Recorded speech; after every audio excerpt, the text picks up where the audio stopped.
Hello, and welcome to Homebrew, the series which showcases unique deck ideas. This week, a wild rogue deck in Hearthstone. Invader Jader is a deck that I built that combines pirates with jades. Two packages are immediately present in the deck, the first being the pirate package, consisting of Patches the Pirate, South Sea Deckhand, Swashbuckler, Raiding Party, and Dread Corsair. The two early game pirates being South Sea Deckhand and Swashbuckler allow for tempo plays in the early game, especially when combined with Patches. Raiding Party allows for very efficient card draw with the tutor effect. When comboed out, you can also fetch Necrium Blade. Finally, Dread Corsair offers a little bit of defensive potential, especially against aggro matchups.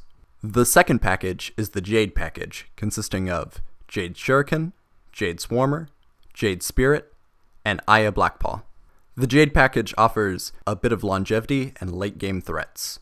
When combined with Necrium Blade, Jade Swarmer and Aya Blackpaw can lead to a higher Jade count. Oftentimes, the deck maxes at 7/7s or 8/8s, but usually that's about as big as you need to get through for a tempo-based matchup.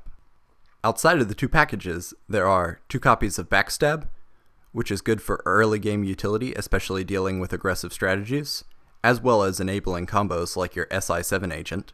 One copy of Shadow Step, which is mostly used for value, sometimes returning a Jade Spirit or Aya Blackpaw to your hand, although it can also be used for Vilespine Slayer in the late game.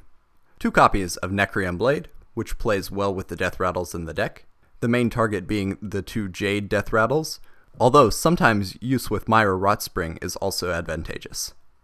Two copies SI7 Agent, just very efficient tempo play to deal 2 damage on turn 3 or turn 2 with the coin.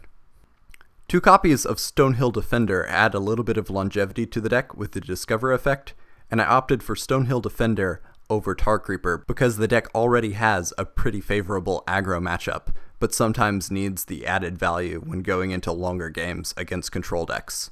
Two copies of Elven Minstrel. This card is very efficient tutor, while also contributing a little bit of tempo to the board. One copy of Myra Rotspring. This card's actually a little bit interesting. If you have Sylvanas, you probably want to run Sylvanas Windrunner instead, but I think that Myra Rotspring is more fun, especially because you get to discover tools as you need them. It adds for a little bit of improvisation and a little bit of excitement that really diversifies gameplay. It's a good value card and combos excellently with Necrium Blade. Two copies of Vilespine Slayer, very efficient removal that also contributes tempo to the board. And finally, one copy of the Lich King. It can be devastating to play a Lich King against an aggro deck, but it's also equally interesting to play Lich King against a control deck. The dual utility of the card allows it to be played at the top end of the curve. This is a pretty good mid-range deck.